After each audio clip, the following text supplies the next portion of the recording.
It's Vancouver's podcast on the Canada's Podcast Network. Jesse Barruch is the founder of Avanta Consulting in Vancouver. The company partners with companies to find the right people for high-performance cultures by focusing on creating access to candidates not looking for work in a market where job boards fail to deliver top-quality candidates. Born and raised in Toronto, Jesse moved to Vancouver back in 2006 and can be found hanging with his family, wife Leanne, and 3 kids, Ethan, Logan, and Siena, or hiking the Grouse Grind almost every morning. Well, Jesse, welcome to the show. Thanks for taking the time today to be here for all our listeners. Robert, thank you so much for having me. I'm excited to be here and have this conversation with you. And you've done the Grouse Grind this morning, like we were talking earlier. Good, very impressive. I did. It is a rare, beautiful, sunny, blue sky day today. So it was a tremendous way to start the day. Great. Okay. Well, we know you're from Toronto, so tell us a little bit more about yourself and give us the details on your current business, Avanta. Yeah, so born and raised in Toronto. I think what's interesting is from a business perspective, what a different landscape that is. I sometimes say that Toronto and Vancouver are sort of like different countries culturally. Sort of grew up in the business culture of downtown Toronto, working in the same business. So I've been doing this now for probably about 16 years. Started with a small boutique firm down on Bay Street in Toronto. Working with some of the largest Canadian corporations headquartered in downtown Toronto, and shortly after working in that company, moved to a different company, and it was managed out of that Toronto office. So the president of that national company had his office there, and one day came out and said, "Oh my gosh, everybody in the Vancouver office just quit." And I think now in hindsight, jokingly asked if anybody wanted to go out there to Vancouver and sort this out, and I immediately raised my hand. And about 3 weeks later, my wife, and at the time our 3-year-old and 3-month-old, were out here in Vancouver working in their Vancouver office. And so I joke that we moved here for 2 years, 12 years ago. So you're planning to come for 2, and now you're here for 12. I am stuck in this beautiful city of ours, yeah. Okay, now did you need financing to start your company, and how are you currently making money in your business now? Yeah, so we, with my savings, funded us at the beginning. I had a business partner at the time. He had moved here from the UK and me from Toronto, and so we both sort of leveraged our savings to start our business. We're in a service business, so it was relatively painless to finance at the time, and we've sort of self-financed ourselves through our growth over these last 10 years. I should say I have. He went back to the UK quite early on in our business and bought him out and took things over. And so how we make money today is by helping companies find people. So we charge a fee for search and placement. Okay, now what is the long-term vision, and what will your company look like in the future? Do you see the company expanding into other areas and where beyond Vancouver or even Canada? So there's a few ways to answer that question. I think first and foremost, the conversation that we have with companies about hiring is a big one. It's been said that perhaps the most important thing a business can do is to hire. And so in that process, in that conversation, particularly, and it may be sort of reflective of the landscape of companies out here being largely small and mid-sized companies. Often we work with the entrepreneurs who founded and run those businesses. So I think the way we talk about our business today is that we're in the high-performance culture business. And if you think of what a company that does that looks like, today I would say that the expression of that is that we help companies find and hire people. I think there's, some additional things as we grow and evolve, where today we're doing some consulting in, what does that look like? How do we prepare an organization to bring someone in who is, who's got a change mandate? What should the organization be prepared for? What does a template of success that we've seen working with other businesses look like for them to consider in their business? So I think the evolution of our business is to add products and services around things like leadership development and OD and comp, et cetera. But, today the biggest expression of how we help companies build high-performance culture is through hiring and courting of talent. And then as far as, what does 5-10 years look like, I think we'll have, an office in Toronto. I'd love to, return to my home city and have a great reason to visit often. So I think building an office in Toronto would be a really good complement to what we're doing and help us sort of expand our footprint and the types of companies that we work with. Okay, well, we've learned a little bit about you, and we've learned about your company. Let's talk a little bit about Vancouver. What are the biggest benefits for you in being an entrepreneur here in Vancouver, BC? I want you to give us some of the good points about starting a company here, but I also want you to give us some of the tough things or challenges for our listeners so they can keep an eye out for them. Yeah, and so this is really a fun question for me to answer. I think I'm super sensitive to what the market is here in Vancouver, given that I had to learn how to be successful in this market.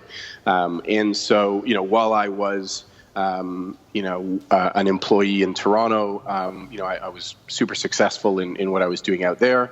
And immediately when I got out here to Vancouver, nothing that I tried was working. And so, one of the ways I describe the differences to people between a market like Toronto and Vancouver is in Toronto, I couldn't get a coffee with anybody until I had done a few deals.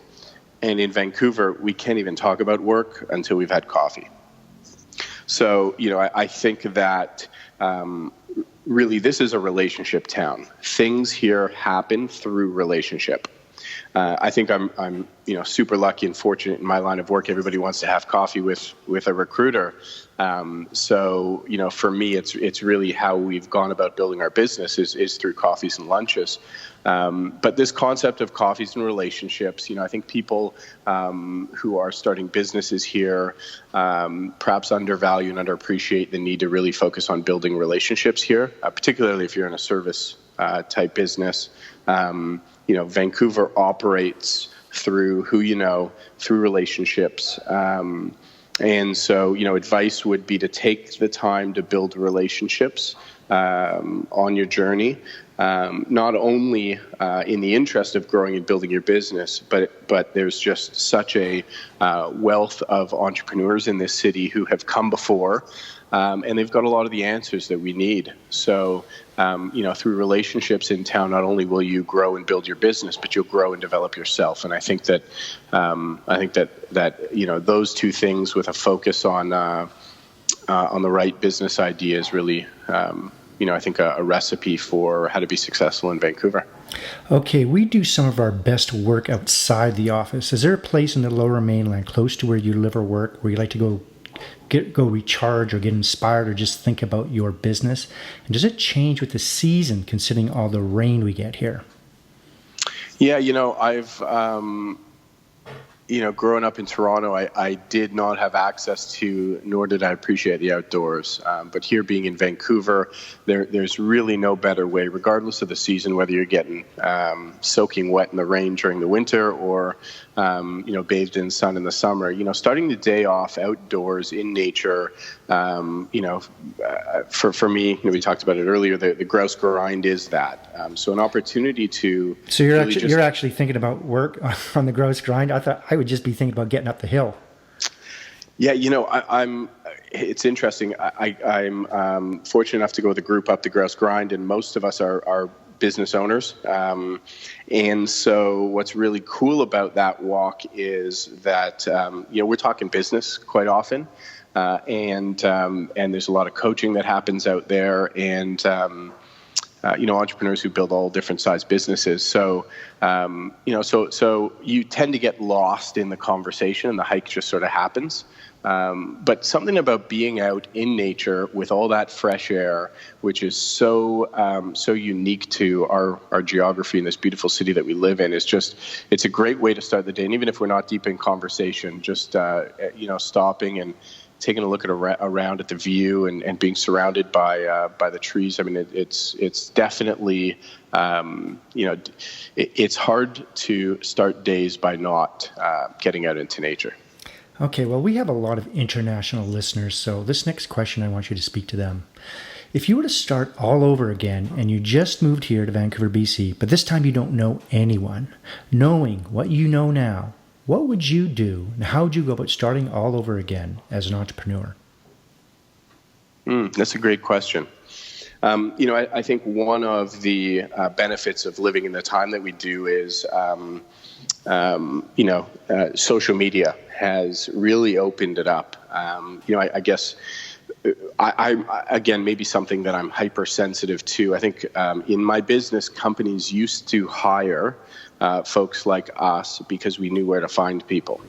And I think our business has shifted away from search to really courting talent. And so, again, I think my answer is really steeped in being sensitive to this, because now the value that we create for our clients isn't in our ability to find people. We can all find people. So, tools like LinkedIn and networking platforms like that have just made it so easy to identify who's who.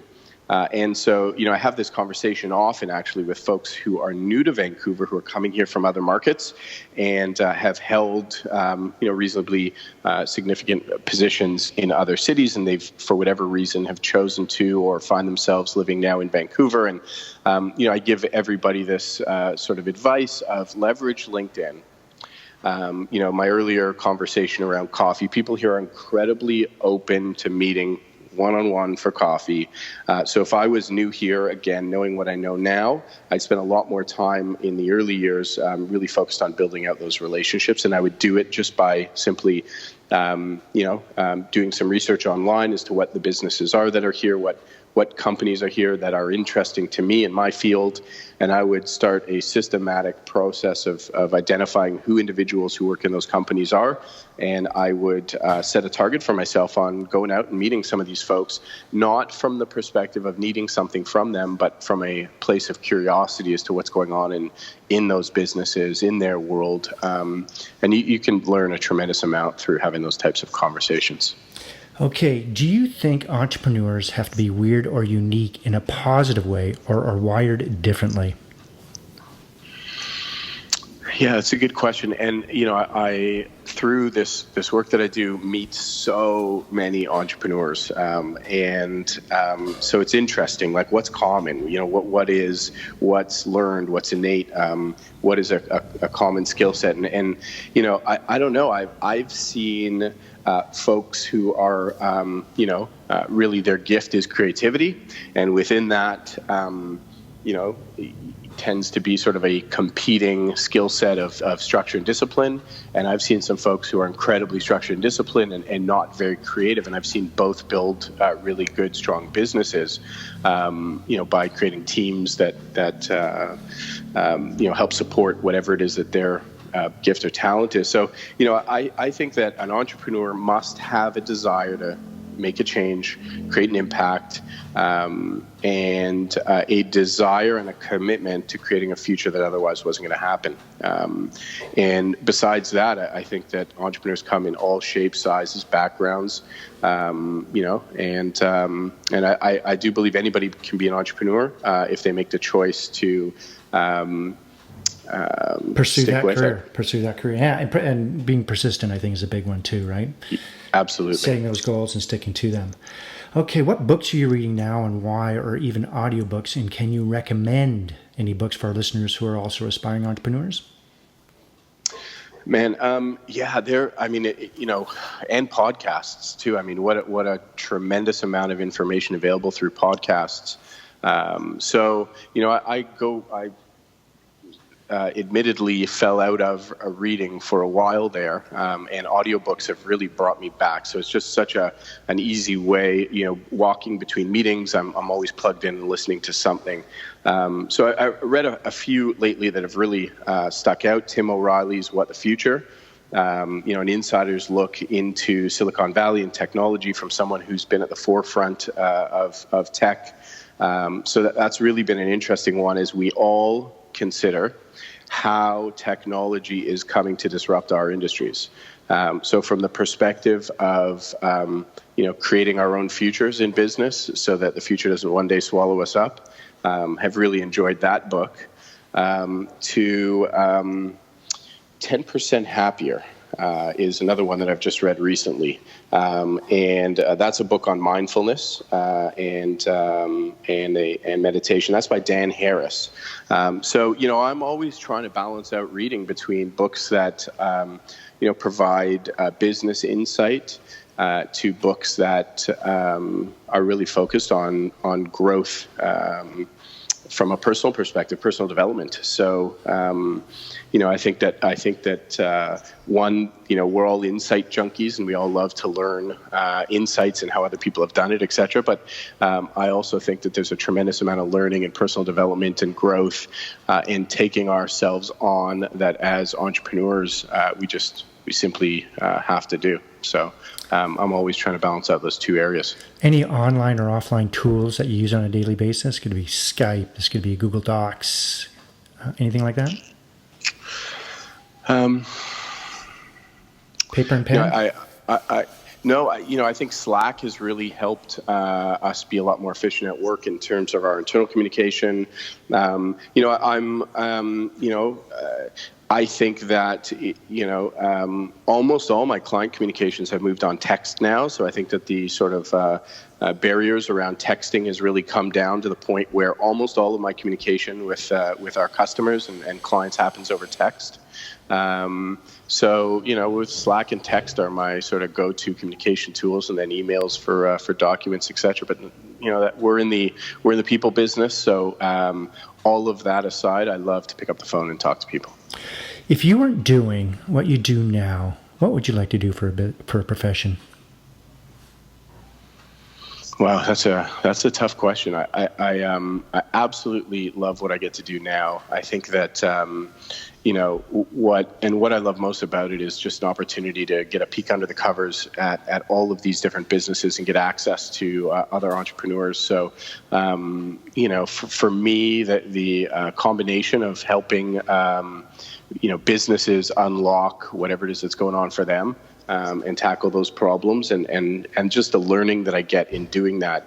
So, it would be some other field, and that's probably a boring answer.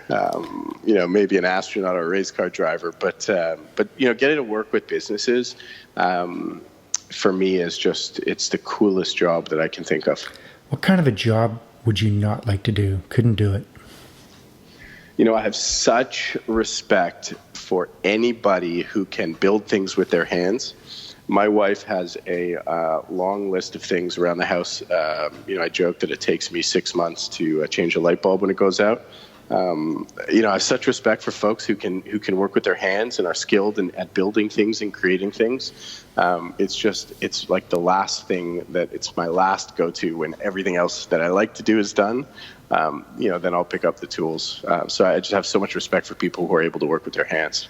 In business, what is your favorite word, quote, or sentence that you like to use?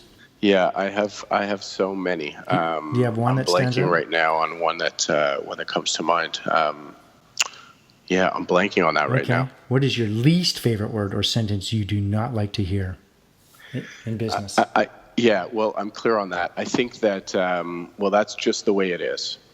And, I think that all too often we forget that we have a choice and that we are responsible. And so when people default to things just being the way things are, that's one that I love to dive into.